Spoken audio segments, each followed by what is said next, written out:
कर ले। कल तक हमने बात जो की थी वो ये थी कि फैक्टर ऑफ सेफ्टी जो फटीग के केस में है ना, वो बेसिकली क्या चीज़ होती है। ठीक है, आप में से कौन बंदा बताएगा factor of safety cyclic loading के केस में या फटीग के केस में क्या होता है?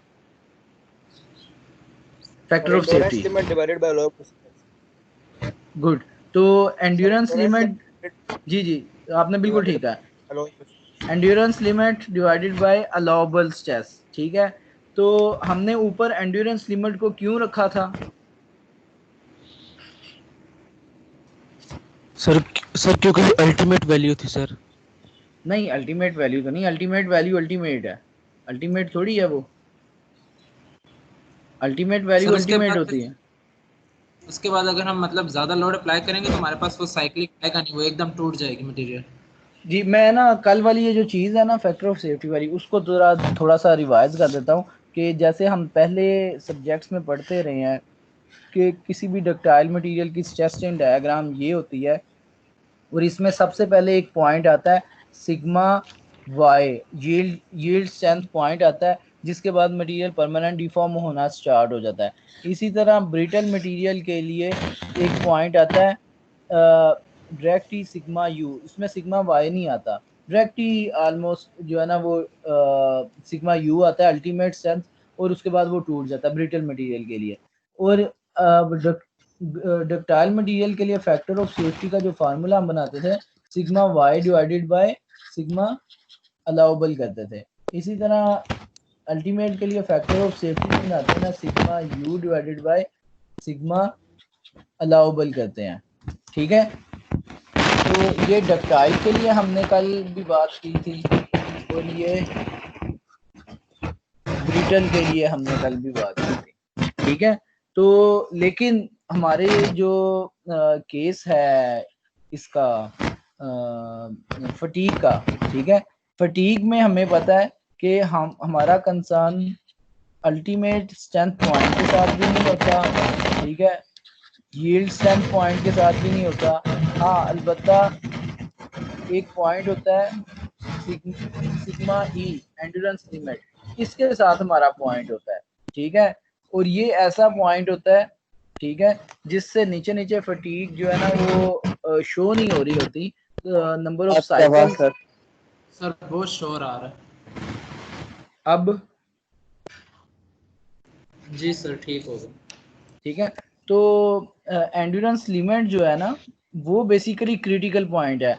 इस जगह पर क्रिटिकल पॉइंट सिग्मा वाई था, तो उसके रेफरेंस से हमने अलाउबल स्ट्रेस को देखा था, तो फैक्टर ऑफ सेफ्टी निकाल ली। इसी तरह ब्रिटल मटेरियल के लिए ये वाला हमारा एक लिमिटिंग फैक्टर था, इसके रेफरेंस से हमने सिग्मा अलाउबल को देखा और फैक्टर ऑफ सेफ्टी निकाल लिया। ठीक है, अब इसी तरह जो हमारा फटीग का केस है ना, ये साइक्लिक लोडिंग का केस है, इसमें हम सिग्मा ई हमारा लिमिटिंग फैक्टर है, और सिग्मा ई को हम सिग्मा अलाउबल के साथ डिवाइड करेंगे और फैक्टर ऑफ सेफ्टी हमने निकाला था। ठीक है, ये कल तक की बात थी, क्योंकि हम चाहते हैं कि सिग्मा ई से सर शोर आ रहा है। अब ठीक हुआ? नहीं ठीक हुआ। ठीक होगा बताना। जी अब ठीक है। ठीक है, तो इस केस में हमारे पास सिग्मा ई जो है ना वो लिमिटिंग फैक्टर है, और सिग्मा ई हमारी कोशिश होती है कि सिग्मा ई से जितना दूर हो सके वो रहें, लेकिन सिग्मा ई से ज़्यादा दूर अगर होते हैं तो क्या नुकसान हो सकता है, कोई बंदा बताए। शोर आ रहा है सर। सर सिग्मा ई से अगर आप दूर रहेंगे तो वो यील्ड पॉइंट जो है वो आप उसको अचीव कर देंगे और ब्रिटल मटेरियल्स टूट जाएंगे। सिग्मा ई से दूर मतलब ये इस रेंज में अगर हम रहते हैं, किस रेंज में? एक्स डायरेक्शन में। आपको स्क्रीन नजर आ रही है, ये मैं सर्कल जिस पे लगाया है। हाँ सर, लेकिन थोड़ी देर बाद नजर आती है जब आप लगाते हैं।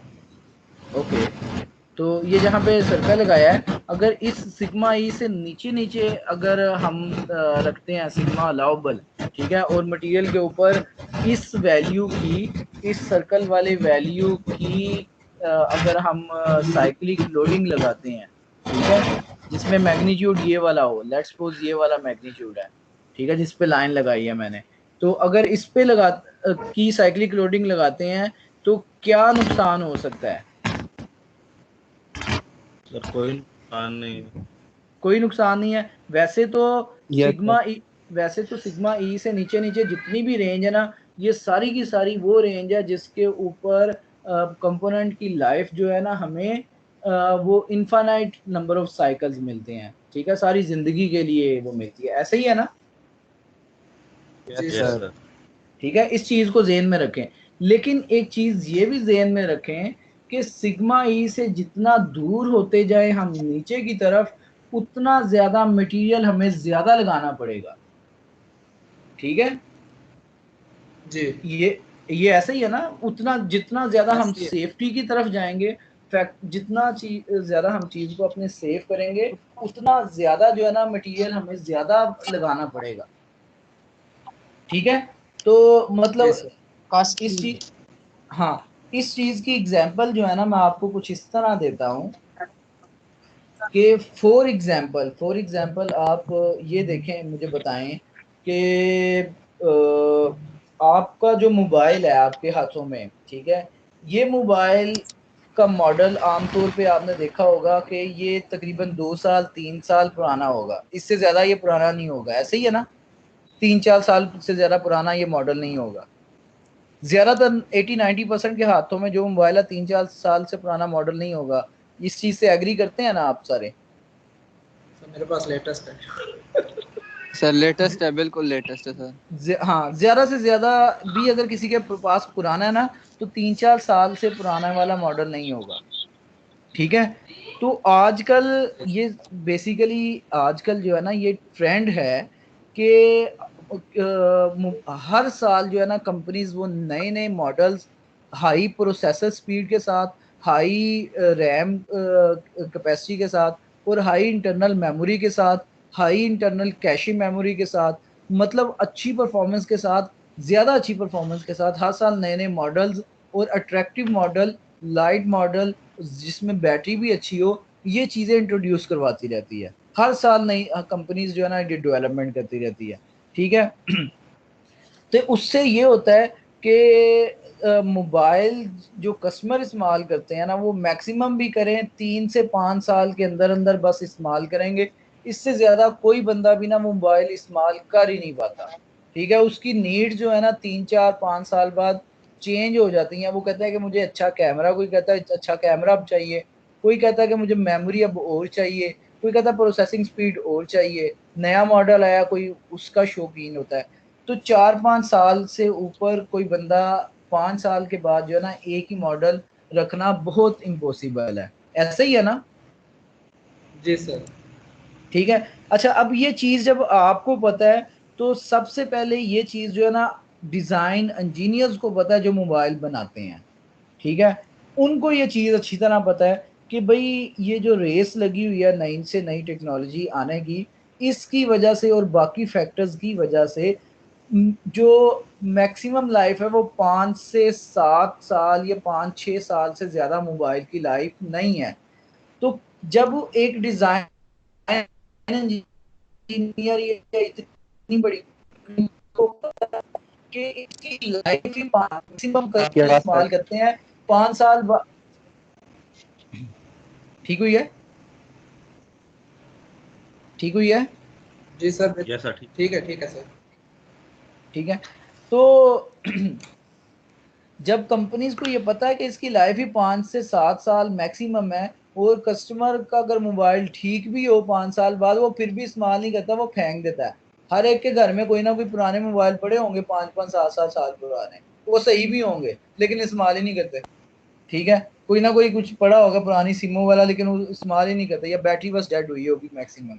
तो बहुत सारा ये ऐसे होता है। तो ये जब डिज़ाइन इंजीनियर्स को ये चीज़ पता है, तो वो क्या वो ऐसा कर सकते हैं कि आपको चीज उस मोबाइल के अंदर लगने वाले जो कंपोनेंट्स हैं उनके अंदर जो फटीग्स आती हैं, इलेक्ट्रिकल थर्मल फटीग या इलेक्ट्रिकल फटीग या साइक्लिक लोडिंग जो लगती हैं, उन कंपोनेंट्स को वो डिज़ाइन करें सिग्मा ई से नीचे नीचे।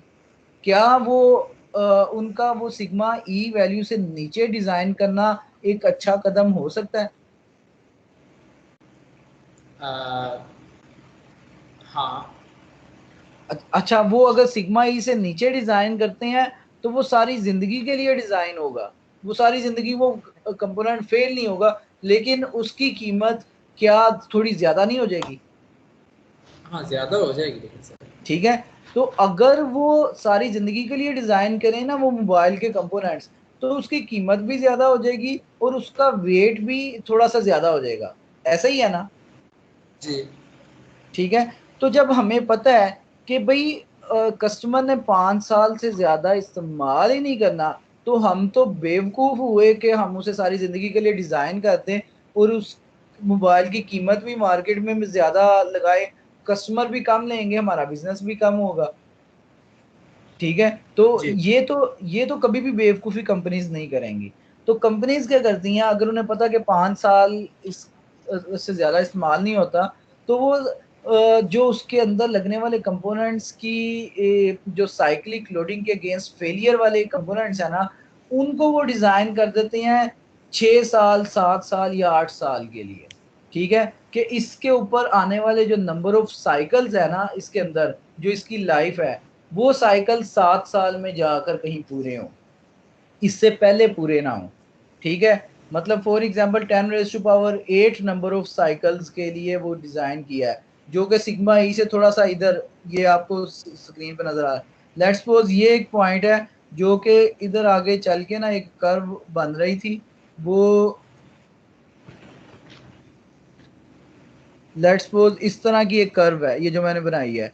तो सिग्मा सिग्मा ई से ऊपर जो वैल्यू लगाई है वो बेसिकली नीचे 10 रेज़ टू पावर 8 साइकिल्स पे आ रही है। ठीक है, अगर वो 10 रेज़ टू पावर 8 साइकिल्स पे आ रही है तो इसका मतलब है कि ये 10 रेज़ टू पावर 8 साइकिल जब तक पूरे नहीं होते तब तक ये कंपोनेंट फेल नहीं होगा, ऐसा ही है ना? जी। तो 10 रेज़ टू पावर 8 जो साइकिल्स है ना ये बनते हैं ऑलमोस्ट 10 करोड़। ठीक है, 10 करोड़ नंबर ऑफ साइकिल्स बनते हैं। तो इसको अगर कोई बंदा कैलकुलेट करे, अगर उसे हर्ट्ज़ भी पता है उसका फ्रीक्वेंसी का, तो हो सक तो लेट्स सपोज़ ये 8 साल के अंदर पूरे होते हैं ये 10 करोड़ साइकिल्स। तो वो company 10 raise to power 8 number of cycles के लिए वो कैलकुलेट करेगी और इस वैल्यू के ऊपर ये जो मैं सर्कल कर रहा हूँ, इस वैल्यू के अगेंस्ट अगर लेट्स सपोज़ $100 का मोबाइल बन रहा है ना, ठीक है? $100 का, तो उसको वो फ़ायदा है बजाए कि वो सिग्मा ई से नीचे इस वैल्यू के ऊपर करे और हमेशा के लिए वो इसे डिज़ाइन करे, तो इसके ऊपर हो सकता है $130 का बने। ठीक है? तो $30 कंपनी ऊपर लगा देगी, लेकिन उसको फ़ायदा क्या होगा? जबकि उसे पता है 5 साल बाद हर कस्टमर ने मोबाइल फेंक देना, 5-6 साल बाद। तो वो $30 लगाने का कोई फ़ायदा नहीं होगा कंपनी को। तो वो लाइट वेट भी बनाएगी और $100 का बनाएगी और मार्केट में हो सकता है $120 का बेच दे। ठीक है? 130 का बनाएगी, $160 का बेचेगी शायद। तो उसको कंपनी को जो है ना उसकी सेल कम हो जाएगी, बिज़नेस सैक्रिफाइस होगा। आवाज़ आ रही है? जी यस सर, सर, आ आवाज़ रही आ सर रही आ रही है। ठीक है? तो ये एज़ ए डिज़ाइन इंजीनियर के तौर पे मैं आपको ये चीज़ बता रहा हूँ कि किस तरह बेसिकली फैक्टर ऑफ सेफ्टी जो है ना उसको डिज़ाइन किया जाता है। ठीक है? वो सारे का सारा डिपेंड करता है इनपुट पैरामीटर्स के ऊपर कि हमारे पैरामीटर्स किस तरह के हैं या ऑपरेटिंग पैरामीटर्स जो है ना वो किस तरह के हैं। ये अभी मैंने मोबाइल की बात की है। अभी फॉर एग्ज़ाम्पल लेट्स सपोज़ हम अगर गाड़ियों की बात करें, ठीक है? अगर हम गाड़ियों की बात करें तो लेट्स सपोज आपको पता है कि ज़्यादा से ज़्यादा डेवलप्ड कंट्रीज जो है ना उनमें गाड़ियों की एज क्या है, कितनी कितनी कितने साल बाद गाड़ी को जो है ना वो फेंक देना होता है, किसी को अंदाजा है? कितने साल पुरानी गाड़ी जो है ना वो चलने नहीं देते रोड पे? सर कोई आइडिया नहीं है। फिर 5 साल। साथ में कुछ सियासी भी जारी होती है सर। ज्यादातर यूरोपियन कंट्रीज में है ना 10 साल की लिमिट है कि 10 साल पुरानी गाड़ी जो है ना वो रोड पे नहीं चल सकती। 10 साल बाद आपने उसे कॉन्डम कर देना है, उसको जाया कर देना गाड़ी को, ठीक है। और बहुत सारी कंट्रीज में, कुछ कंट्रीज हैं जिनमें 5 साल या 6 साल का रूल है, लेकिन ज्यादातर में तो ज्यादातर आप देखो ना गाड़ियों की लिमिट 10 साल से ऊपर वो अक्सर नहीं करते, ठीक है। तो जब मैन्युफैक्चरर्स को पता है कि गाड़ियों की जो लाइफ है ना, जो एप्लीकेबल लाइफ है वो 10 साल है, तो वो सारी जिंदगी के लिए गाड़ी डिजाइन कर लें, बना लें, तो क्या वो गाड़ी महंगी नहीं बनेगी फिर? बहुत महंगे बनेंगे सर, वो रोल्स रॉयस इसलिए महंगी है। ठीक है, वो बहुत ज्यादा महंगी बनेगी, ठीक है। और उसको परचेज करना भी मुश्किल होगा, सेल कम होगी, और बेवकूफ़ी होगी कि 10 साल बाद आपने उस गाड़ी को तोड़ भी देना, गवर्नमेंट ने तोड़ देना है, और हम जो है ना उसको 1 सदी के लिए डिजाइन किया हुआ है, ठीक है। तो ये तो बेवकूफ़ी है। तो आपने बेसिकली जितने भी उस गाड़ी के अंदर गियर्स होंगे, उसके कंपोनेंट्स होंगे, उनको 10 साल अगर लेट्स सपोज गवर्नमेंट उसे चलाना चाहती है कि 10 साल तक चले, तो आप उसे 20 या 25 साल के लिए मैक्सिमम डिजाइन कर लोगे, लेकिन इससे ऊपर नहीं करोगे, ठीक है। इससे ऊपर आप डिजाइन नहीं करेंगे कि उसका कनेक्टिंग रॉड के अंदर जो साइक्लिक लोडिंग की वजह से स्ट्रेसेस आ रही हैं, उसके बेरिंग्स के अंदर आ रही हैं, उसके और पिस्टन्स के अंदर आ रही हैं, मुख्तलिफ कंपोनेंट्स गियर्स के अंदर आ रही हैं। तो जितने उसके कंपोनेंट्स हैं जिनमें साइक्लिक लोडिंग होती है, तो उनकी डिजाइनिंग आप कभी भी 15-20 साल से ऊपर नहीं करोगे। ये आपको एक पैरामीटर पता है, ठीक है, कि गवर्नमेंट ने 10 साल बाद खत्म कर देनी है। तो उससे ये फायदा होगा कि आपकी प्राइस मैन्युफैक्चरिंग की कम हो जाएगी।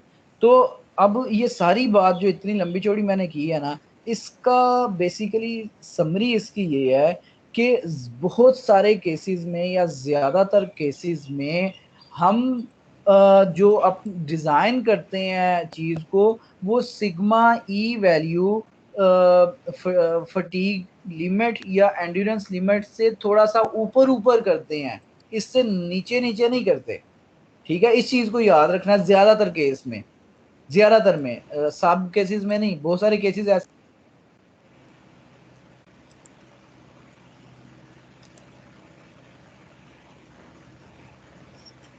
सही है। सिग्मा वाई के पास जितनी पास पास होगा उतना लो कॉस्ट होगी उस प्रोडक्ट की।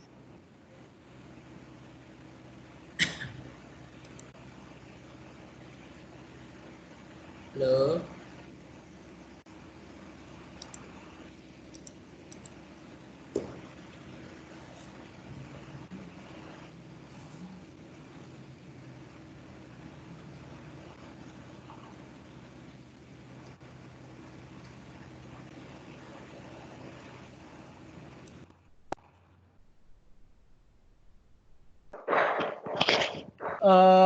मैं ना बात ये कर रहा था कि ज़्यादातर केसेस में हमें जो है ना लाइफ डिफाइन करनी पड़ती है, ताकि हम पैसे भी बचा सकें और एक इकोनॉमिक रेंज के अंदर कस्टमर्स को प्रोडक्ट्स प्रोवाइड कर सकें। आपको छोटी सी एग्जांपल देता हूँ, आप सब लोगों के घरों में यूपीएस लगा हुआ होगा। उन यूपीएस के साथ आपने देखा होगा एक एसिड बैटरी भी लगी हुई है, ऐसे ही है ना, एसिड बैटरी होती है ना बड़ी सी, जी सर।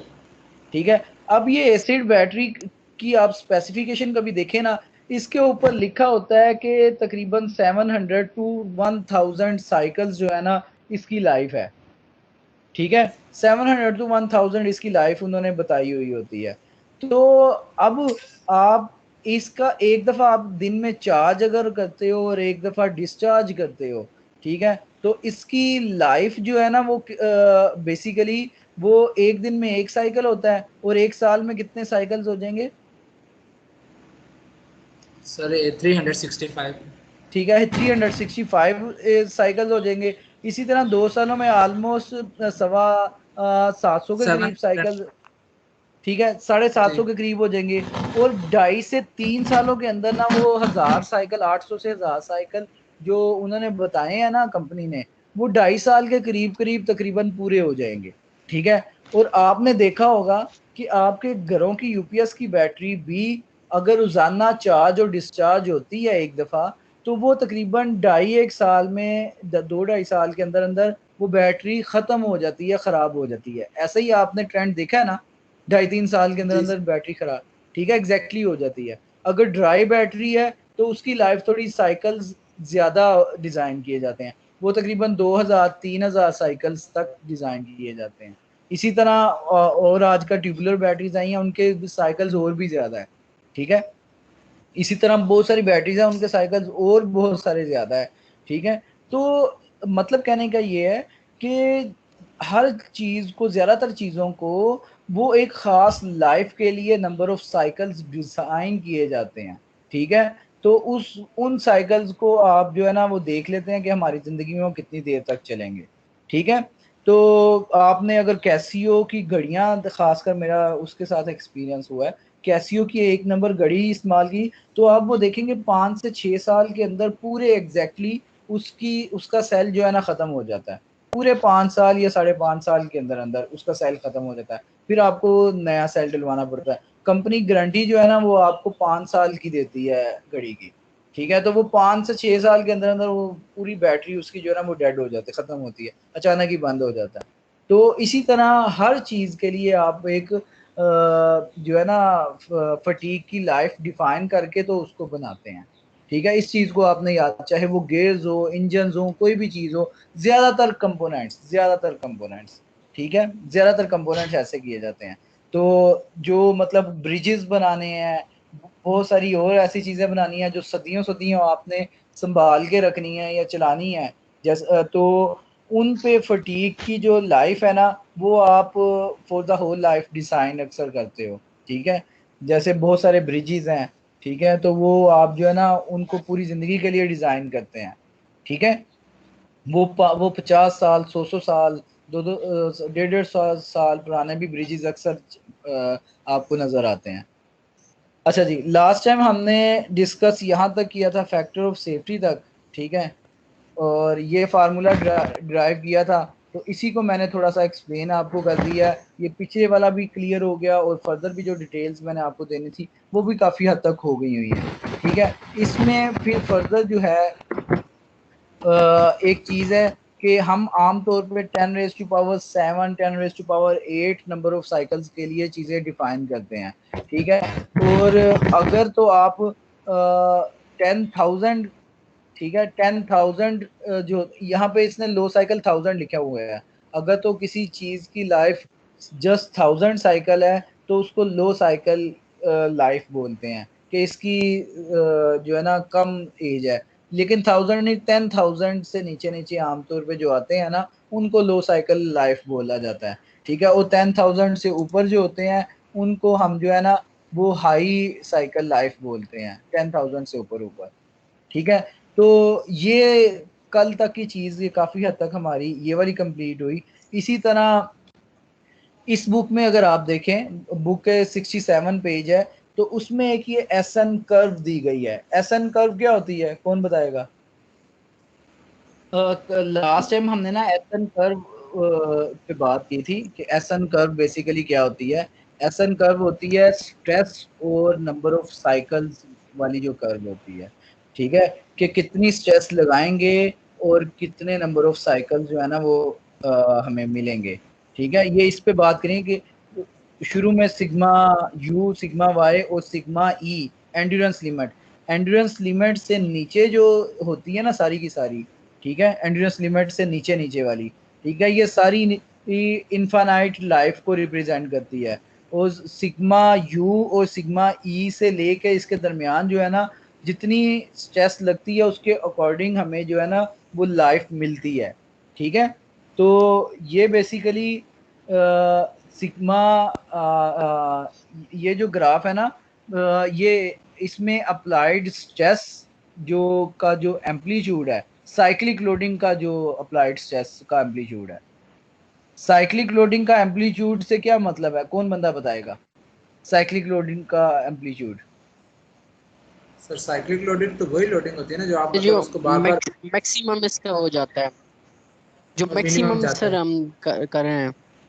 गुड मुकरम, ठीक है। तो साइक्लिक लोडिंग का एम्पलीट्यूड से मतलब ये है कि हमारे पास जो ये लोड चल रहा है ना, इसका ये वाली वैल्यू जो है ना, ये एम्पलीट्यूड, ठीक है।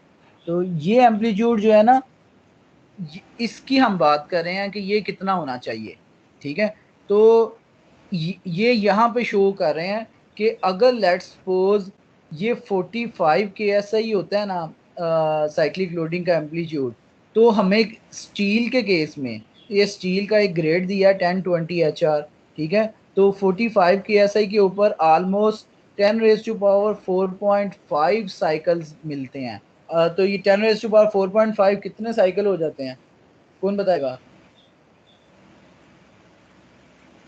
10⁻⁴.5, हाँ 10,450 जी। सर ये लॉग में लेने हम लोगों ने 4500 सर।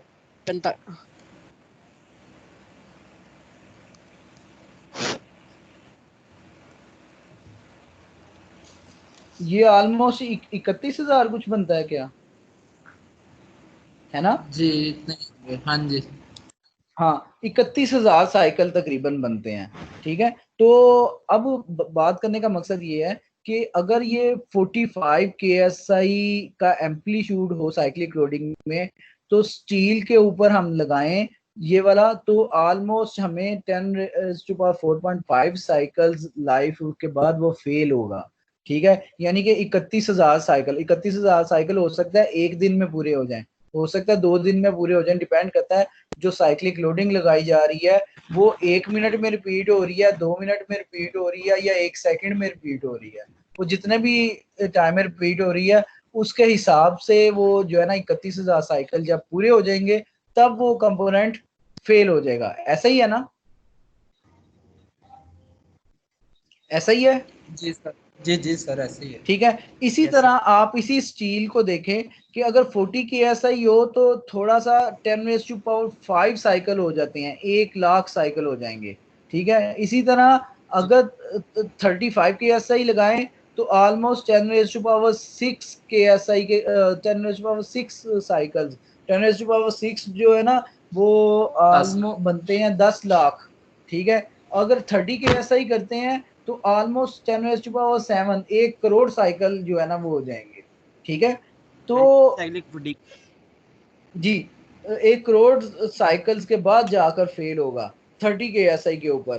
तो लेकिन 30 KSI से जैसे ही थोड़ा सा नीचे आते हैं 29 KSI के ऊपर, ठीक है। तो ये अब साइकिल जो है ना लीनियर हो गए हैं, अब ये इनफाइनाइट नंबर ऑफ साइकिल की तरफ आगे जा रहे हैं, ठीक है। यानी कि 29 KSI पे ये तकरीबन अब फेल नहीं हो रहा, ठीक है।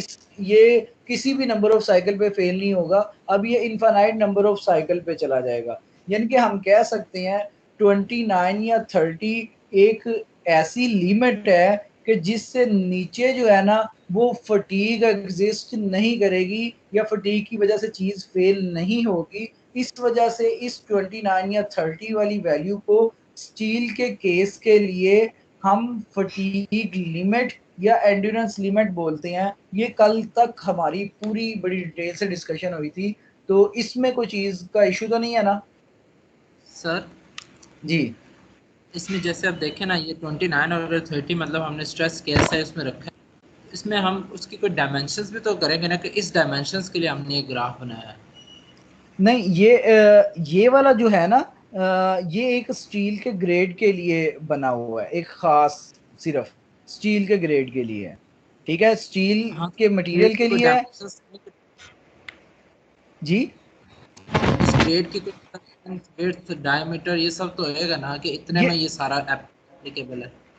नहीं, वो डायमेंशन जो है ना आपकी स्ट्रेस के अंदर आ जाती है। आप स्ट्रेस का यूनिट देखो, क्या यूनिट लिखा हुआ है? फोर्स पर यूनिट एरिया लिखा है केएसआई, ठीक है, पर square KSI inch. Kilo pound पर स्क्वायर इंच, के 1 इंच जी के ऊपर इतने किलो है, दो इंच के ऊपर इतने किलो पाउंड लगानी है। तो बेसिकली ये स्ट्रेस के अंदर वो डायमेंशन आ जाती है कि स्टील के 2 इंच के ऊपर ऑलमोस्ट 60 लगेगी, या स्टील के 1 इंच के ऊपर 30 जो है ना किलो पाउंड फोर्स लगेगी, ठीक है। वो इस चेस्ट के अंदर खुद ही डिफाइन हो जाती है कि ये अगर 10 इंच का एरिया है, स्टील का रॉड है अगर 10 इंच का है तो इसको 10 के साथ मल्टीप्लाई भी किया जा सकता है, ठीक है। वो 10 के साथ मल्टीप्लाई करके तो उसके हिसाब से किलो पाउंड पर स्क्वायर इंच वो देखा जाएगा। कुछ आपने चीज पिक किया या नहीं? सर जो आप कह रहे हो मुझे समझ आ गया, लेकिन जो फोर्स का यूनिट जो होता है ना, लाइक स्ट्रेसेस, वो तो इंटरनल स्ट्रेसेस की सारी बात कर रहे हैं, ये तो डिपेंड कर रहा है स्ट्रेन के ऊपर। और अगर उसको अगर हम डिफाइन कर रहे हैं तो जैसे मैं कहता हूँ कि मैंने 50 न्यूटन की फोर्स से बॉल थ्रो किया है, अब फोर्स जो है वो भी फोर्स अपॉन एरिया ही है। अब बॉल जो है डायमीटर जो कुछ नहीं मैं ना आपको एक चीज की एग्जांपल देता हूँ, आप ना उससे पिक कर लेंगे, ठीक है। जो जो आपका पर्टिकुलर क्वेश्चन है वो ये है कि क्या स्ट्रेस जो है ना, अगर तो स्टील का 1 फुट का पीस है तो उसमें स्ट्रेस डिफरेंट होगी, और स्टील का 1 इंच का पीस है तो उसमें स्ट्रेस डिफरेंट होगी। आपका दरअसल ये वाली जो चीज है ना, उसकी वजह से आपके जहन में ये क्वेश्चन आ रहा है कि यहाँ पे वो डायमेंशन नहीं दी गई, ऐसा ही है ना? जी जी ठीक है। बेसिकली स्टील का चाहे 1000 किलोमीटर का पीस हो या चाहे 1 इंच का पीस हो, उसके अंदर स्ट्रेस की जो वैल्यू है ना वो हमेशा डिफाइन होती है। मतलब अगर कह दिया जाए ना कि 1000 किलोमीटर लंबा जो पीस है ना उसके अंदर 30 की एसआई आई है, और एक छोटी सी 1 इंच का पीस है उसके अंदर कह दिया जाए कि 30 के एसआई उसके अंदर भी आई है, तो इसका मतलब ये है कि 1000 किलोमीटर वाले पीस के ऊपर फोर्स उसके हिसाब से बहुत ज्यादा लगी है, और 1 इंच वाले के पीस के ऊपर फोर्स थोड़ी सी लगी है और स्ट्रेस इतनी जनरेट हो गई हुई है, ठीक है। जितनी भी इसकी डायमेंशन थी, जो भी डायमेंशन थी इस स्टील की, या जो भी डायमेंशन होगी, जब उस डायमेंशन के हिसाब से जब इसके अंदर 30 के एसआई स्ट्रेस जनरेट हो जाएगी ना, तो फिर हम कहेंगे कि इसकी एंड्योरेंस लिमिट आ गई है, ठीक है। जब इसकी इसकी जो भी डायमेंशन होगी, जो भी डायमेंशन है उसके अकॉर्डिंगली जब इसके अंदर 30 के एसआई स्ट्रेस जनरेट हो जाएगी, तब हम कहेंगे कि इसकी एंड्योरेंस लिमिट आई है, ठीक है। तो आप ये आपके ऊपर है कि आप इसकी स्टील का कोई भी कंपोनेंट बनाते हो, बड़ा बनाते हो, छोटा बनाते हो, जो भी बनाते हो, जब उसके अंदर 30 की ऐसा आ जाएगी, बन जाएगी, तो उसकी एंड्योरेंस लिमिट वो चीज जो है ना वो बन जाएगी, ठीक है। अब मैं आगे चलता हूँ, ठीक है। तो ये स्टील के लिए बेसिकली 30 की ऐसा ही जो है ना वो ये इसकी एंड्योरेंस लिमिट कहलाएगी कि इसके बाद जो है ना वो हमेशा के लिए ये जिंदा रहेगी, ठीक है। ये कंपोनेंट कभी फेल नहीं होगा, ठीक है, फटीक के केस में, ठीक है। फटीक के केस, साइक्लिक लोडिंग के केस में फेल नहीं होगा, ठीक है। तो अब हम आते हैं एल्यूमिनियम पर, ठीक है। एल्यूमिनियम को देखो तो 40 के एसआई के ऊपर 10⁻⁴.2 या 3 के करीब साइकिल्स आ रहे हैं, और 30 के एसआई के ऊपर ऑलमोस्ट 10⁻⁵ साइकिल्स आ रहे हैं, ठीक है। इसी तरह 20 के एसआई के ऊपर देखें 10⁻⁷ के एसआई के 10⁻⁷ साइकिल्स आ रहे हैं, ठीक है। इसी तरह ऑलमोस्ट 15 के एसआई के ऊपर देखें तो वो 10⁻⁹ साइकिल्स आ रहे हैं, ठीक है। तो हम कह सकते हैं कि स्टील बेसिकली जो है वो उसके फटीक के केस में स्टील एक अच्छा बिहेव कर रहा है, ठीक है। वो 30 के ऐसा इतनी ज्यादा स्ट्रेस पे जाके भी वो इनफाइनाइट नंबर ऑफ साइकिल्स पे चला गया है, जबकि एल्यूमिनियम जो है ना वो 15 के एसआई पे भी हमें एक खास लाइफ दे रहा है, अभी तक वो इनफाइनाइट नंबर ऑफ साइकिल्स पे नहीं आया, ठीक है। ये बहुत थोड़ी 10 या इससे भी कम फोर्स जब हम लगाएंगे, ठीक है, एम्पलीट्यूड लगाएंगे, फिर जाके शायद ये स्ट्रेट हो एल्यूमिनियम का, ठीक है। तो इन दो मेटल्स में फर्क जो है ना वो ये है कि स्टील फेरस अलॉय है। ये किसका शोर आ रहा है यार ज्यादा?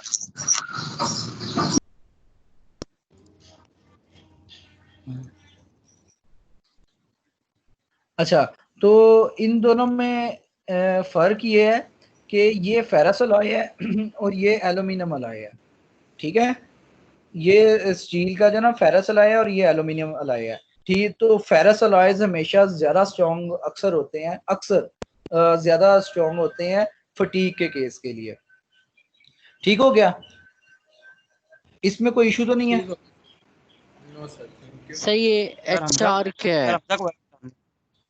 क्या किसने क्वेश्चन किया, दोबारा पूछ ले। सर ये मैंने क्वेश्चन किया, ये स्टील उसके साथ जो HR है ये क्या है? अच्छा, ये यूनिट है 1020 HR जो है ना, ये इसका एक ग्रेड है। हमने जब इंजीनियरिंग मटेरियल में पढ़ा था ना, तो अलॉयज डिफरेंट पढ़े थे। थोड़ी सी कंपोजिशन चेंज करते जाएं तो अलॉयज जो है ना वो डिफरेंट बनते जाते हैं। ठीक है, तो ये बेसिकली रिप्रेजेंट कर रहा है एक खास कंपोजिशन को। ये पूरा नाम जो है ना एक खास कंपोजिशन, इसलिए हम इसे कहते हैं ये स्टील का एक फलां ग्रेड है। ये नेट पे सर्च करोगे तो इसकी कंपोजिशन भी आपको निकल आएगी कि इसमें ये है। ठीक हो गया?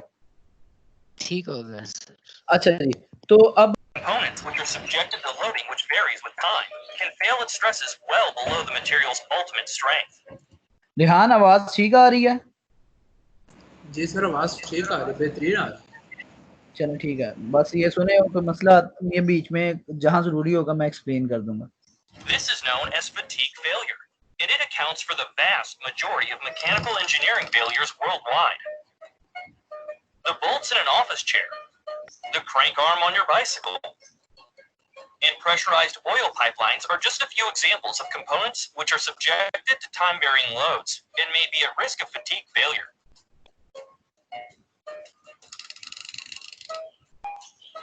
Fatigue failure occurs due to the formation and propagation of cracks. It is a three-stage process. The first stage is crack formation. This usually occurs at free surfaces and at stress concentrations. In stage 2, the crack grows in size. And in stage 3, after the crack has grown to a critical size, fracture occurs. अच्छा, इस चीज में कोई issue तो नहीं है कि crack मतलब फटीग फेलियर किन 3 स्टेजेस में होता है? कोई इशू तो नहीं है रेहान? नहीं सर, ये तो सिंपल सा है। ठीक है, ये सिंपल सी चीज शायद आपने सुनी भी होगी। आमतौर पे सबसे क्रिटिकल जो चीज है ना वो पहले स्टेज 1 है, क्रैक फॉर्मेशन। क्रैक फॉर्मेशन आमतौर पे आपने देखा होगा मटेरियल के जब हमने डिफेक्ट्स पढ़े थे ना, उसमें एयर बबल्स वगैरह या वॉइड्स या और जो चीजें होती है ना जहां पर कोई भी डिफेक्ट है, अगर वो सरफेस पे है ना तो वो सारे के सारे डिफेक्ट्स बेसिकली क्रैक की फॉर्मेशन में बेस बनते हैं।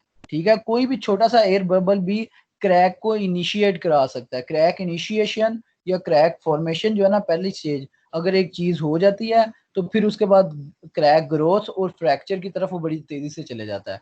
तो पहला जो पहली स्टेज है ना, ये इसमें सबसे पहले अवॉइड करना चाहिए। इनके आपके मटेरियल को परफेक्ट होना चाहिए कि क्रैक स्टार्ट ही ना हो। क्रैक स्टार्ट हो गया तो फिर वो उसको रोकना बड़ा मुश्किल होता है फटीग के केस के लिए। ठीक है, मैं दोबारा प्ले कर रहा हूँ।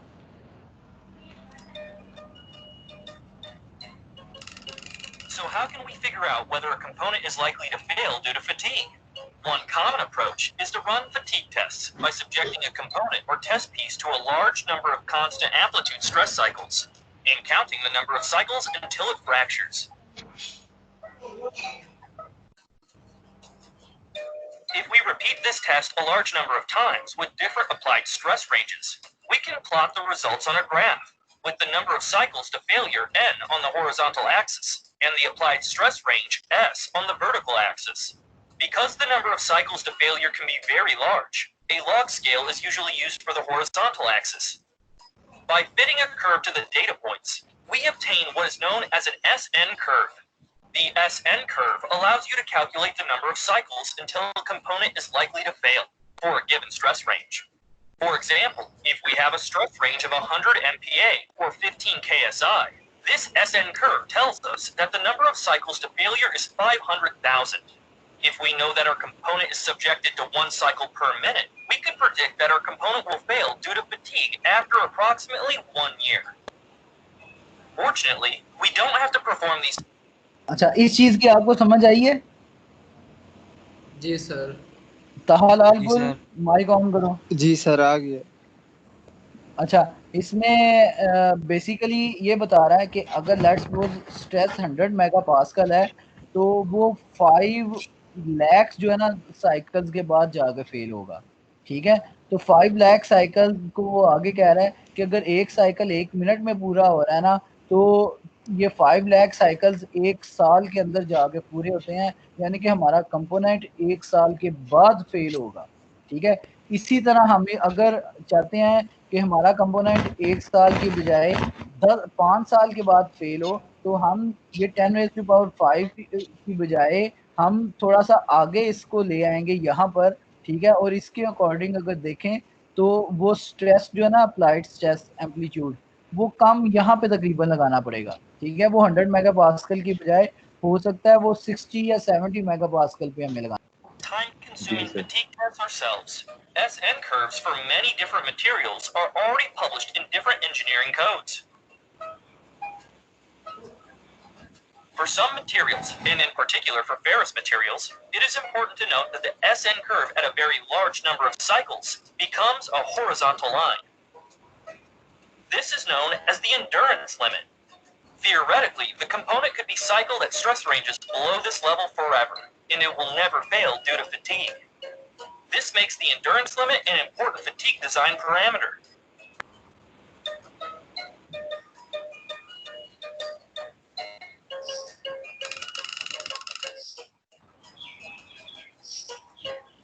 It is common to differentiate between high cycle and low cycle fatigue. High cycle fatigue occurs when the applied cyclical stresses are low, and failure occurs after a very large number of cycles, typically more than 10,000 cycles. Because the stresses are low, we are only dealing with elastic deformation. Low cycle fatigue involves higher applied cyclical stresses, and failure occurs after fewer cycles. Because the stresses involved are above the material's yield stress, both elastic and plastic deformation occur. In these cases, a strain-based approach, using, for example, the Kauffman-Manson relation, is usually preferred to the SN curve approach.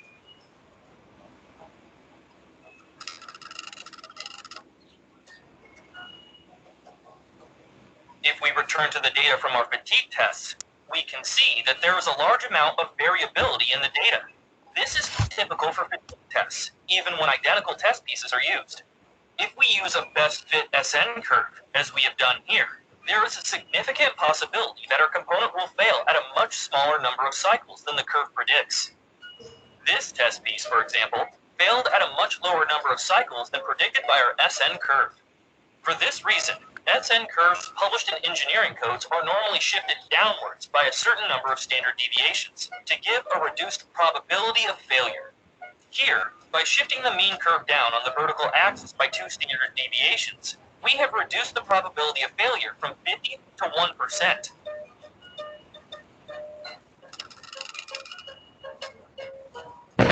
Fatigue tests are usually run for the constant amplitude of fully reversing cycles. Is both in tension and in compression. Let's define a few terms. जी जी sir ये जो भी last वाली जुमले थोड़ा दोबारा repeat करना। ये वाली, इससे पीछे वाली स्लाइड, ये वाली, इसको थोड़ा स्टार्टिंग से दोबारा करना, ये वाला जिससे पॉइंट समझा रहा हूँ। ये बेसिकली कोई ख़ास चीज़ नहीं है, ये बेसिकली बता रहा है कि जो मुख्तलिफ एक मटेरियल अगर लिया जाए ना और उसको मुख्तलिफ स्ट्रेस की वैल्यूज़ के ऊपर वो टेस्ट किया जाए, मतलब फॉर एग्जांपल ये इतनी वैल्यू, ये जहाँ पे मेरा एरो नज़र आ रहा है ना, मेरा एरो नज़र आ रहा है ना? जी जी। ठीक है, अगर इस एरो वाली जगह पर अगर मैं स्ट्रेस रख के तो अप्लाई करता हूँ ना और साइक्लिक लोडिंग लगाता हूँ, तो ये बेसिकली ये 10⁻³ के करीब ऑलमोस्ट जो है ना नंबर ऑफ साइकिल देगा। ये ऑलमोस्ट आप समझ लें कि 1100-1200 तकरीबन साइकिल्स देगा।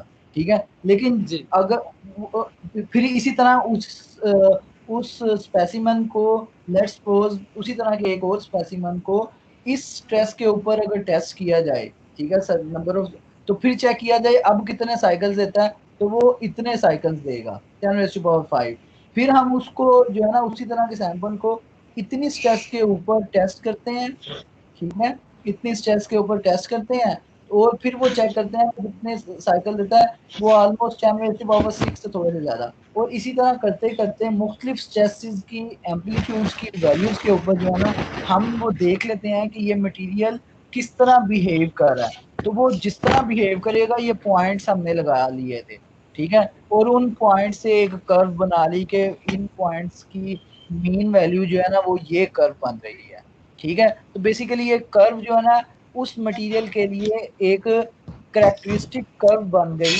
कि जो कि बता रही है कि कितनी स्ट्रेस की वैल्यू के ऊपर कितनी लाइफ हमें मिलेगी, ठीक है। जी ठीक सर, थैंक यू। आगे चलें सर ये अब जी जी यहाँ पे आगे स्ट्रेट लाइन क्यों हो गई है नीचे? ये स्ट्रेट लाइन इसलिए हो रही है जी, क्या बोल रहे हो? मैं आंसर कर रहा हूँ मुकर्रम का। ये स्ट्रेट लाइन इसलिए हो रही है, जो कि कल के लेक्चर में भी हमने काफी बात की थी और आज भी काफी डिटेल से बात की थी कि एक खास मतलब जब हम अप्लाइड स्ट्रेस का एम्पलीट्यूड को कम करते जाए ना तो एक खास वैल्यू ऐसी आती है जिस पे बूस्ट मटेरियल को कोई फर्क ही नहीं पड़ता कि जितनी दफा मर्जी साइक्लिक लोडिंग लगाएं तो वो टूटेगा ही नहीं। मतलब फॉर एग्जांपल अगर जैसे हमने कल भी बात की थी कि एक आप कंक्रीट का छोटा सा अगर ब्रिज बनाते हैं अपनी क्लास में 1 फुट का, तो उसको एक हथौड़े के साथ स्ट्राइक करते रहते हैं तो हो सकता है कोई 500 या 1000 स्ट्राइक्स के बाद वो टूट जाए। लेकिन आप उसी कंक्रीट के जो ब्रिज जो बनाया आपने क्लास में 1 फुट का, ठीक है, अगर आप उसको एक रबड़ की छोटी सी हथौड़ी जो कि उंगली के बराबर है उसके साथ स्ट्राइक करते रहे तो सारी जिंदगी भी लगे रहेंगे तो वो टूटेगा क्या? नहीं ना टूटेगा। मुकर्रम वो क्या वो टूटेगा या नहीं? नहीं टूटेगा सर, नहीं ना टूटेगा। तो यानी कि बिल्कुल नहीं। हर मटेरियल के लिए नहीं एक स्ट्रेस की वैल्यू ऐसी भी आती है जिससे उस स्ट्रेस की वैल्यू या उससे नीचे वाली स्ट्रेस की वैल्यूज पर वो उस मटेरियल पे साइक्लिक लोडिंग का कोई इफेक्ट ही नहीं होता। तो ये वाली इस मटेरियल के लिए जो है ना ये एक खास स्ट्रेस की वैल्यू है जिससे नीचे जो है ना वो फेलियर नहीं आ रहा, ये हॉरिजॉन्टल हो गई है और ये हमेशा के लिए अब ये जो कंपोनेंट है ना फेल नहीं होगा अगर इससे नीचे नीचे स्ट्रेस रहती है तो, ठीक है। और इस स्ट्रेस की वैल्यू को ही हम फटीग लिमिट बोलते हैं कि ये फटीग की लिमिट आ गई, इससे नीचे फटीग अकर नहीं करे होगी, फटीग फेलियर नहीं होगा, ठीक है। और इसी फटीग लिमिट को हम एंड्योरेंस लिमिट बोला था हमने, ठीक है। ये मैं अब कंटिन्यू कर रहा हूँ। ठीक है sir. Give a reduced probability at here. The same stress magnitude is applied in tension and in compression. Let's define a few terms. The stress range is defined as the difference between the maximum and minimum stresses. The stress amplitude is defined as half of the stress range. The mean stress is the average of the maximum and minimum stresses. In this case, the mean stress is 0, but this is only one very specific type of loading. In some cases, we might have a mean stress which is not equal to 0, as shown here. This mean stress will have an effect on the fatigue life. A tensile mean stress will typically result in a shorter fatigue life. One way to account for a tensile mean stress is to use SN curves derived for specific values of mean stress. But these are often not available or would be time-consuming to obtain. Another approach is to use the Goodman diagram, which adjusts the endurance limit to account for a mean stress. Let's see how it works. अच्छा जी, तो अभी तक इसने जो बात की ना उसने वो कहा है कि भाई हम किस तरह जो है अगर किसी चीज़ को फॉर एग्जांपल हमने पूरी ज़िंदगी के लिए चलाना है, ठीक है, तो हम किस तरह फाइंड आउट करें या किस तरह अप्रोक्सीमेट करें कि कितनी स्ट्रेस की वैल्यू साइक्लिक लोडिंग की कितनी स्ट्रेस की वैल्यू के ऊपर जो है वो हम ऑपरेट करें तो वो सारी ज़िंदगी के लिए सेफ रहेगी। तो एक अच्छी अप्रोक्सीमेशन के लिए हम क्या करें? तो उसके लिए उसने कहा कि एक ना गुडमैन डायग्राम होती है एक, ठीक है, उसको यूज किया जाता है कि साइक्लिक लोडिंग के केस में हम अब एक अंदाजा लगाते हैं कि हम कितनी अलाउबल स्ट्रेस रखें। ये जो कहता है गुडमैन डायग्राम के बारे में, इसको एक दफा आप सुने, then I will repeat you. तो मैं आपको मतलब खुद हैंड रिटन में करके ना पेंट पे, तो उस पे भी डिटेल से भी बताता हूँ, पहले इसको सुन लें आप। On a Goodman diagram, the mean stress is shown on the horizontal axis, and the stress amplitude is shown on the vertical axis. A straight line is drawn between the endurance limit at a mean stress of 0 and the material ultimate tensile strength at a stress amplitude of 0. If our cyclic loading conditions are located below the Goodman line, our component will be safe for fatigue failure.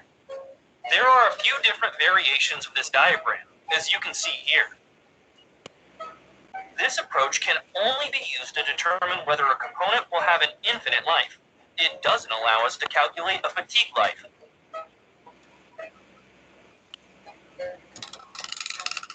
A fatigue.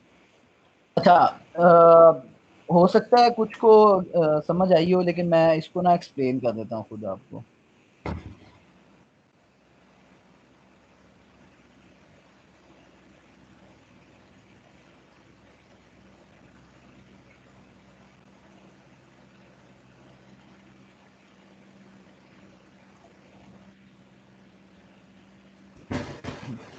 अच्छा, तो हम आपको पता है कि हमारे पास ductile material के लिए लेफ्ट साइड ये स्क्रीन नजर आ रही है ना रेहान? जी सर आ रही है। ठीक है, डक्टाइल मटेरियल के लिए हम ये यूज करते रहे थे, अल्टीमेट के लिए ये यूज करते रहे थे, और उसके लिए फटीग के लिए हमने एक दूसरा ग्राफ यूज किया था। अब वो कहता है कि आप ऐसा करें कि एक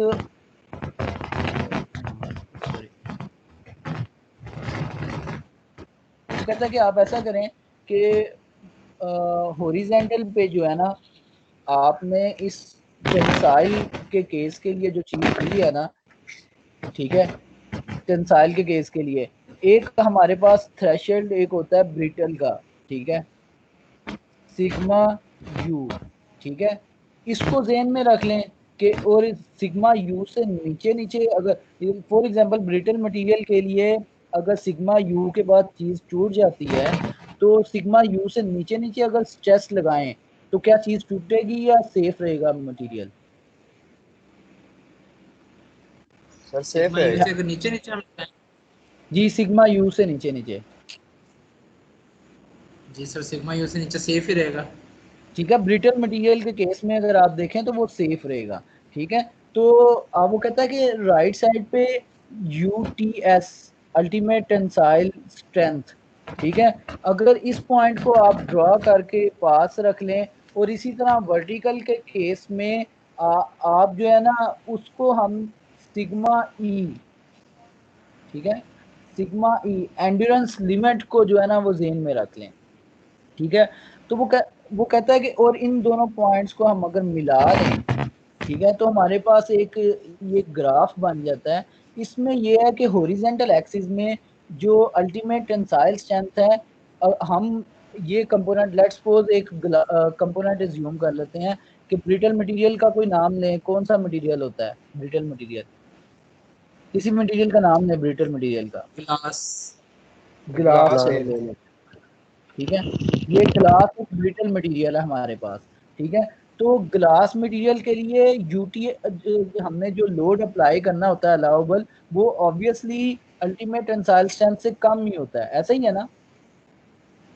जी सर। ठीक है, लेट्स सपोज वो ग्लास के मटेरियल के लिए अल्टीमेट टेंसाइल स्ट्रेंथ का पॉइंट जो है, सॉरी अलाउबल का जो है ना, वो ये पॉइंट है सिग्मा अलाउबल।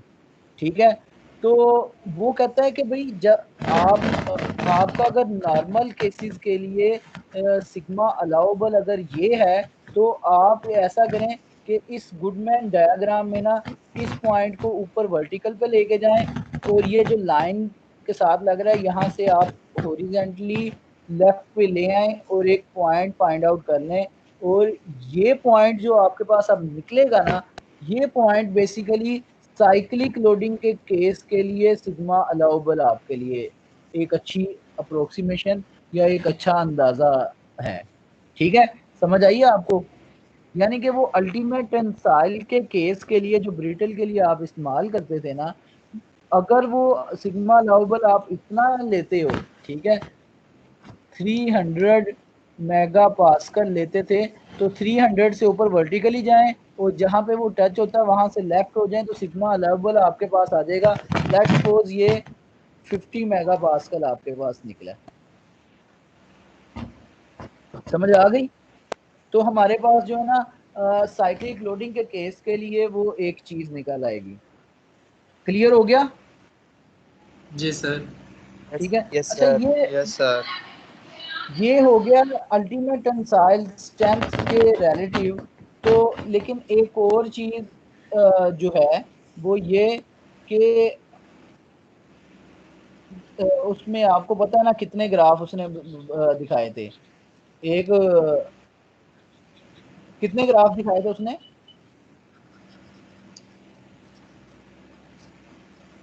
3 दिखाए थे ना? 3 सर, 3। ठीक है, तो अगर इसमें आप देखें, एक गुडमैन ग्राफ जिसको हमने डिस्कस कर लिया, ठीक है, और एक ये जो है ना सोडरबर्ग ग्राफ है और एक गैल्बर ग्राफ है। जो सोडरबर्ग ग्राफ है ना, वो बेसिकली ये है कि ये जैसे डक्टाइल में है कि यहाँ पे सिग्मा यूटीएस आता है, ठीक है, इस पॉइंट इस जगह पे मैक्सिमम, ठीक है। लेकिन इससे पहले एक और पॉइंट भी आता है जिसको आप सिग्मा YTS बोलते हो, ऐसे ही है ना? जी। ठीक है, इससे पहले आता है, वो कहता है कि अगर हम इसको सिग्मा ई को और सिग्मा यूटीएस को आपस में मिला दें तो हमारे पास एक और अच्छी अप्रोक्सीमेशन मिल जाती है कि साइक्लिक लोडिंग किस पे चलानी है। ठीक है, तो मतलब फॉर एग्जांपल हम आम तौर पे, आपको पता है ना स्टेस्ट डायग्राम में सिग्मा अलाउबल इसके करीब करीब रखते हैं, ये जहाँ पे मैं लिख रहा हूँ, नजर आ रहा है? जी सर, आ रहे। ठीक है, तो अगर हम सिग्मा अलाउबल इसके करीब करीब रखते हैं तो ऑब्वियसली वो सिग्मा वाई से कम है। ठीक है, तो हम इस सिग्मा वाई से कम अगर सिग्मा अलाउबल इस पॉइंट पे रखते हैं, सिग्मा अलाउबल, तो इसी तरह हम इस पॉइंट को ऊपर वर्टिकल पे लेके जाते हैं और वर्टिकल से फिर आगे इस पे ले आते हैं। ठीक है, तो अब हमारे पास एक ये जो सिग्मा अलाउबल साइक्लिक लोडिंग के लिए निकलेगा, लेट्स सपोज ये 80 मेगा पास्कल निकल आएगा। ठीक है, ये थोड़ा सा डिफरेंट निकलेगा। एक ये भी अप्रोक्सीमेशन है साइक्लिक लोडिंग के केस में सिग्मा अलाउबल निकालने की। एक और तीसरी अप्रोक्सीमेशन है, वो कहता है कि इन 3 स्ट्रेट लाइंस की बजाय हम क्यों ना ऐसा करें कि इसको एक खास जो है ना रेशियो के साथ जो है ना एक कर्व बना लें। ठीक है, इसका फायदा देखें क्या होता है, मैं आपको इसको मैं आगे बताता हूँ। वो कहता है कि भाई हम अगर ये सोडरबर्ग या गुडमैन ग्राफ लेते हैं ना, तो हमें जो गुडमैन और सोडरबर्ग ग्राफ लेते हैं ना, तो हमें बेसिकली वो काफ़ी ज़्यादा काफ़ी जो है ना कम लगाना पड़ता है साइक्लिक लोडिंग का स्ट्रेस एम्पलीट्यूड, वो काफ़ी कम लगाना पड़ता है। तो जब आप काफ़ी कम स्ट्रेस एम्पलीट्यूड के अगेंस्ट चीज़ को डिज़ाइन करोगे ना, तो वो काफ़ी कॉस्टली और काफ़ी महंगी बनती है। ठीक है, तो वो कहता है कि इसको थोड़ा सा इकोनॉमिक रेंज में लाने के लिए ना हम एक ये ग्राफ इंट्रोड्यूस करवाते हैं, गर्बर ग्राफ। ठीक है, GERBER, ये जो अभी मैंने ये दिखाया, ठीक है, ब्लू वाला। ठीक है, ये गर्बर ग्राफ, इससे ये होता है कि कि जैसे फॉर एग्जांपल पहले गुडमैन में अगर हम ये यहाँ से यहाँ पे पॉइंट था, ठीक है, यहाँ पे पॉइंट था, तो हम ये इसको यहाँ पे लेके गए और इतना सिर्फ 30 मेगा पास्कल पे अलाउबल लेके आए थे गुडमैन के लिए। ठीक है, फॉर एग्जांपल। लेकिन अगर हम इस जो ऊपर वाला गर्बर ग्राफ है,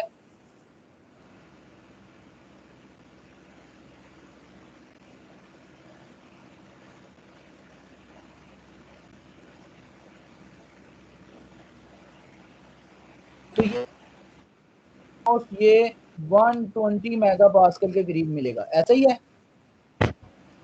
ध्यान समझ आ रही है? जी सर आ रही है, देख लो। ठीक है, तो यानी कि अगर तो हम गुडमैन ग्राफ के रिस्पेक्ट देखें तो 30 mega pascal sigma allowable cyclic loading के लिए आ रहा है, जबकि गर्बर ग्राफ के लिए वही वाली चीज जो है ना हमें 120 मेगा पास्कल तक परमिशन दे रहा है कि हम 120 मेगा पास्कल पे अपनी चीज डिजाइन कर लें। अब मुझे बताएं कि एक कंपोनेंट 120 मेगा पास्कल के लिए डिजाइन करें वो ज्यादा सस्ता बनेगा या 30 मेगा पास्कल के लिए डिजाइन करें वो ज्यादा सस्ता बनेगा? 30 वाला 30 वाला 30 मेगा बहुत 30 वाला बहुत ज्यादा सेफ है, वो बहुत महंगा बनेगा। 120 वाला जो है ना वो सिग्मा ई के करीब करीब है, वो चीप बनेगा, कम मटेरियल लगेगा, लेकिन होगा वो भी सेफ ही। 30 मेगा पास्कल वाला एक्स्ट्रा सेफ हो गया हुआ। आपको समझ आई अब? सर आप कह रहे थे 120 वाला ज्यादा सस्ता बनेगा? जी 120 वाला देखो ना, सिग्मा ई एक ऐसी वैल्यू है कि जो कि डिफाइन करती है कि इस वैल्यू से हमारी जो है ना इनफाइनाइट लाइफ स्टार्ट हो जाएगी। सिग्मा ई से जितना नीचे आते जाएंगे उतना कम स्ट्रेस पे चीज ऑपरेट होगी और उतना ज्यादा उसकी लाइफ और होती जाएगी, यानी कि वो हाँ ज्यादा हाँ हाँ सेफ सर होती समझ आ जाएगी। गया। ठीक है, तो जो हम नीचे आते जाएंगे वो ज्यादा सेफ हाँ, होता जाएगा।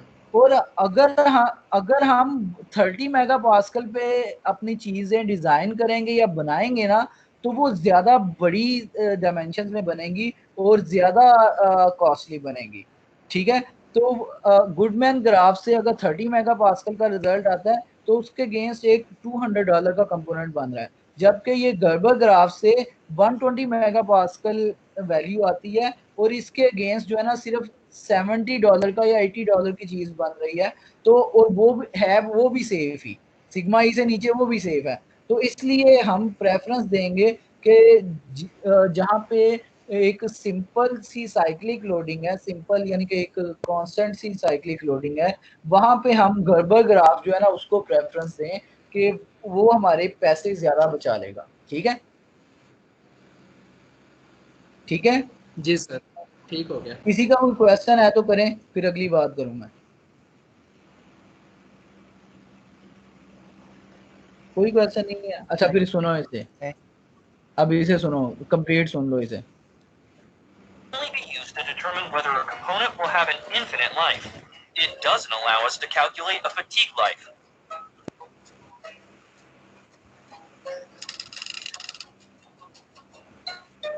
In many real-world cases, the applied loading is likely to be far more complex than what we have considered so far. We can use techniques like the rainflow counting method to simplify a complex stress spectrum into a number of simpler, constant amplitude cycles. Miner's rule allows us to account for the cumulative damage caused by each of these different constant amplitude stress ranges. It calculates the damage fraction D as the sum of the fatigue damage contributions for each stress range. The individual contributions are calculated by dividing the number of cycles by the number of cycles to failure for that stress range. The damage contributions from all stress ranges are then summed. If the total sum damage fraction is greater than 1, fatigue failure is considered to have occurred.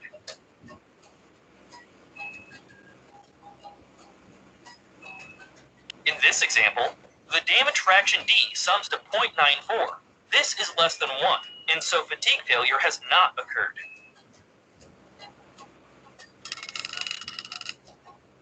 If the structure we are assessing contains an existing crack, the SN approach is not suitable for determining the fatigue life. If the dimensions of the crack are known, we can instead determine the fatigue life using a linear elastic fracture mechanics approach. This involves calculating a critical crack size, which would result in fracture, and using a crack growth law to calculate the time required for the crack to grow to this critical size. But that's enough about fatigue for now. Stay. अच्छा, ये अभी तक जो बात की है ना, मतलब ये जो मैंने ये गर्बर डायग्राम तक ये की है, बेसिकली आपके लिए इतना ही है। इसके बाद की कुछ चीज़ें जो डैमेज फैक्टर या इस तरह की जो चीज़ें हैं ना, वो उसमें है नहीं है आपके कोर्स में, लेकिन वो जस्ट इंट्रोडक्शन के लिए कि अगर थोड़ा सा पता हो कि किस तरह वो डैमेज फैक्टर वगैरह काउंट किया जाता है, तो वो उसको आप देख लीजिएगा। इसमें हमारी वीडियो लेक्चर में वो चीज़ आ गई हुई है, तो उसको आप रिवाइज कर लीजिएगा। लेकिन वो उसमें परेशान नहीं होना, वो इंशाल्लाह अगर आप में से कोई MS PhD में जाता है तो वो फ्रैक्चर मैकेनिक्स में ये चीज़ें बड़ी डिटेल से पढ़ेगा, ठीक है। तो उसमें ये काफ़ी डिटेल्स है, लेकिन आप ये इसको ना इस डायग्राम तक ही रखें अभी, ठीक है। यहाँ तक किसी का कोई क्वेश्चन है तो वो कर ले, तो फिर मैं अगली बात कोई करूँ।